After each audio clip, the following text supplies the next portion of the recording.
much for having me. I'm really excited to be here. And I will say, so I will ask you to turn the page.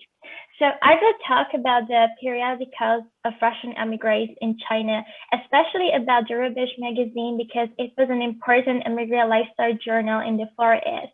The Rubezh magazine played an important role in the formation and development of the Russian Émigré literature. Many known writers published their works on its pages. The magazine offered an interesting insight into the political and cultural lives in the Far East and reflected the social demographic structure of the immigration, its thoughts, opinions, and illusions. The Rubezh measured up to the best European magazines with its polygraphic level. According to the editors of the Rubezh, the idea for the foundation of this magazine was to provide an opportunity to the Russian literary circles in Harbin and the Far East to publish their works. Rubezh, first and foremost, is an illustrated weekly periodical modeled on earlier Russian pre-revolution magazines, such as the Ogonian, the Solnce and the Vesmir. According to the editors, Rubezh is always looking for a nine-day wonder, ready with a photo camera and a pencil to keep all its readers informed of the latest events in the world. The magazine had a significant run. The first issue was released on the 20th August in 1926, and the last one on the 20th of August in 1945. In total, more than 800 issues. It was considered the official organ of record for Russian emigres in the Far East. And can we see the second slide, please? Oh, thank you so much. So the Russian emigre culture in Harbin had the strong desire to preserve Russian culture. Under the condition of the isolation, the city Harbin itself became a mythologized, idolized space. Harbin was a marginalized space and had the strange atmosphere of the otherness. It affected the Harbin Russian writers who expressed their interest in mysticism and occultism, which affected literary escapism. In the Rubezh magazine, we often find stories where the ordinary rules of objective reality changed, and the stories often blend the realistic, the mundane with the magical. In a state of spiritual stagnation, the literary community turns to the mystical experience of human history. The strong interest towards the supernatural and mystical was a natural reaction to the widespread popularity of the mysticism in the 1920s, 30s, and 40s. The Rubezh magazine was a significant platform of the supernatural beliefs.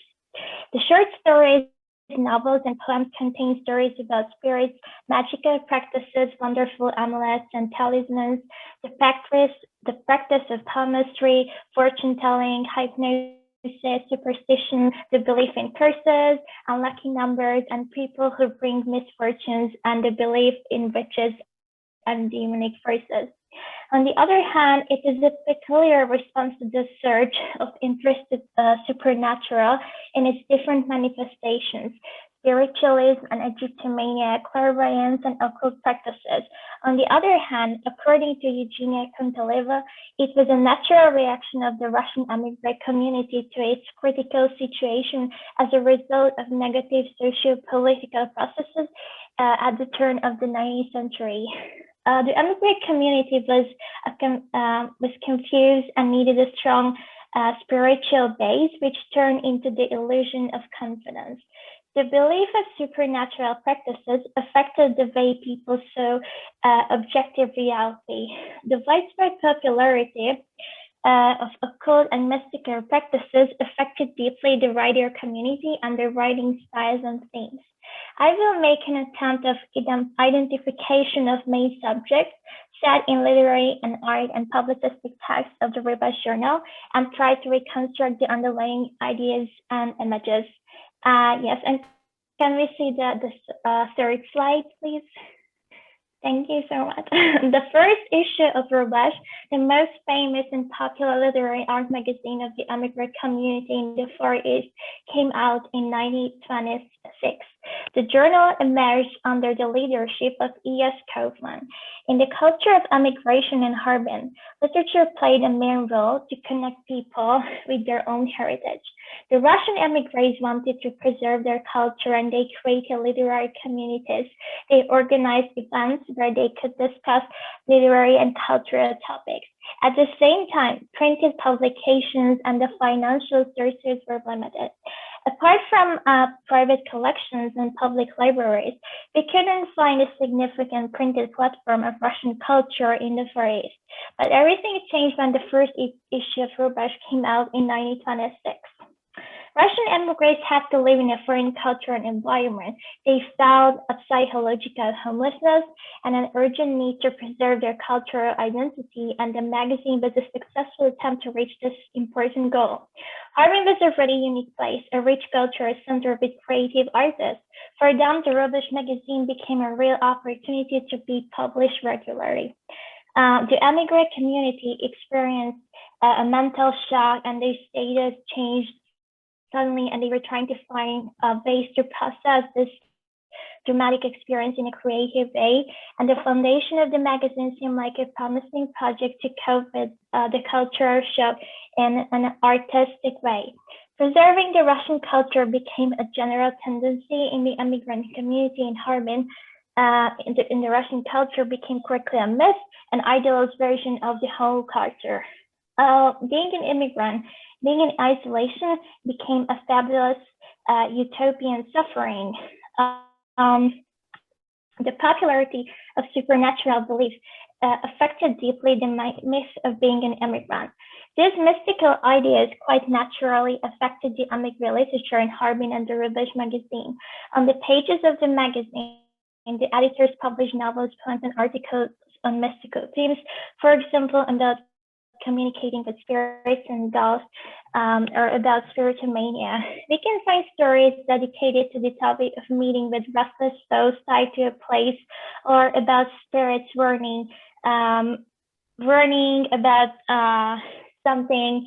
And the editors also published a significant number of short stories about the supernatural written by foreign writers, and the editorial staff translated these stories and articles into Russian. I would like to talk, please could we see the fourth slide, please? Thank you. So I would like to talk about Nesvalo's short story. It's called Nina Pavlovna's Disease. The story follows the main character's Nina's life after her husband Sergei Alexandrovich's death. Nina tries to process this tragic experience. Her health is weak, she can't sleep well, and at night the spirit of her dead husband disturbs her dreams. The short story starts with an opposition. The husband, Sergei Alexandrovich, according to the narrator, was a meek, shy man in his life. His family loved him deeply, and they mourned his death. The short story shows the death as a transitional existential phase. The ghost of Sergei is scary and an angry spirit who disturbs and terrorizes the living. Sergei's metamorphosis is complete. His body is dead, and also his spirit. His kind, loving, and caring personality is gone, and he has changed completely. According to the narrator, everyone mourned the death of the meek and shy Sergei Alexandrovich, who after his death changed completely. He transformed into a harmful and terrible spirit.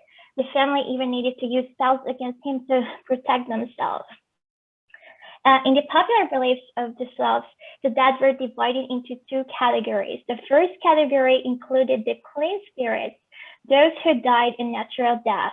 The second category included the unclean spirits, or ghosts, those who died in an unnatural or premature death or led an unnatural life. You can think of drunkards here or suicidal people. The attitude towards these two groups of the deceased was fundamentally different. The clean spirits were revered and respected deeply, and the ghosts were considered dangerous, scary, unholy, and damned creatures who were able to visit the living and even disturb or even harm them. In most of the stories, the characters aren't afraid of the soul or the spirit of the dead man, but they are afraid of himself, because the spirit's connection is still strong with the living and with the human world. Most of the time, spirits in their afterlife still have a strong affection for loved ones. The unsettled souls appear in the lives of the living because sometimes the family or loved ones didn't fulfill the last will of the deceased. Sometimes the spirits come back because of unsettled family affair, or they want to revenge something, or they were not impressed by the funeral performance. Most of the stories are about ghosts, the ghost attachment to something or someone. The ghosts are struggling and roaming in this weird borderline existence between the world of the dead and the living. And they feel a deep longing towards someone or something. Nestorov refers on these ideas in his short story, and longing for a husband is the main cause of Nina Pavlovna's illness. This specific longing causes night visions, which have a bad effect on the mental and physical condition of Nina. According to the narrator, Nina Pavlovna did not dare to be alone in the room even during the day. The fear completely paralyzed her will. Her soul was weakened under the depression, and her health was also shaky. So her health doesn't get any better. Medical methods and different treatments doesn't help. So she has to realize in a moment that she doesn't love her dead husband anymore because the man tormented her and caused her depression. And in her night visions, she sees only envy in her husband's eyes when he is watching her. So the narrator talks about the ghost's disappointed look, and when Nina is watching her husband's face and gestures, there was nothing but envy and anger towards her because she was healthy, young, beautiful, and most importantly, alive. The deceased husband attempts to connect with his wife, but his actions are led by hatred and not love. Nestor's short story is a really unique text because he used a compositional technique, story within a story technique, or with another word, mise en abîme technique. So the mise en abîme is a formal technique of placing a copy of an image within itself, or a story within itself in a way it suggests an infinitely recurring sequence. The narrator included an internal story about a Polynesian woman called Aula, whose husband Katalu died. After the death of Katalu, his wife Aula mourned his death, just like Nina. In this short internal story, Aula can mourn her husband's death in her own way. We would think the mourning of the loved one is a deeply personal act, but not in the native Polynesian culture. Aula touched the corpse of her husband, and according to the tribe, this act was considered as a taboo and a sin, and that's the reason why they confined her for 7 days. She has to live in a hut, and the hut is built especially for the forbidden, and it's on the opposite side of the river. And please can we see the next slide? Thank you so much. So these ideas correlate with Michel Foucault's heterotopias. Heterotopia is a concept to describe certain cultural, institutional, and discursive spaces that are somehow other or different, disturbing, intense, contradictory, or transforming. Heterotopias are words within words, mirroring yet upsetting what is outside. Heterotopias of deviation are institutions where we place individuals whose behavior is outside the norm. Like cemetery is a specific space where society places the body of the dead to mark the line between the world of the dead and the living. The heart of the forbidden is also a heterotopia. So the tribe considered Allah as a simple person, and they placed her in a specific place where she was banned from the society's territory. Allah's story is read by Nina Pavlovna, who discovers the striking similarity between her and Allah's story. Nestor's short story shows how society forces individuals to mourn their loved ones in a specific and prescripted way. The society forces people, especially women, to do things according to cultural rules. If the individual doesn't follow these rules, the society makes declarations about unclean or unholy acts, and they punishes the individuals. National did a great research. The way he represents Polynesian culture is in the context of active mourning seems realistic.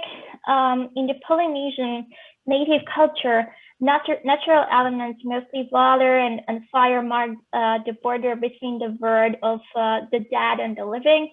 For example, in Nasmano's short story, the river plays an important role as a border between the woman who was banned from the society because of her unruliness and the rest of the tribe.